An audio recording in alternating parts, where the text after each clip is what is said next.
மஞ்சள் வண்ண வெயில் பட்டு கொஞ்சம் வண்ண வஞ்சி சிட்டு அஞ்சி அஞ்சி கெஞ்சும் போது ஆசை இல்லையா?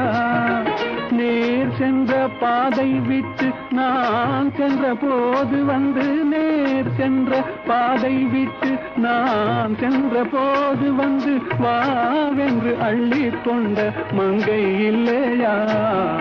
கண் வண்ணம் அங்கே கண்டேன் கை வண்ணம் இங்கே கண்டேன் பெண் வண்ணம் நோய் கொண்டு வாடுகிறேன்.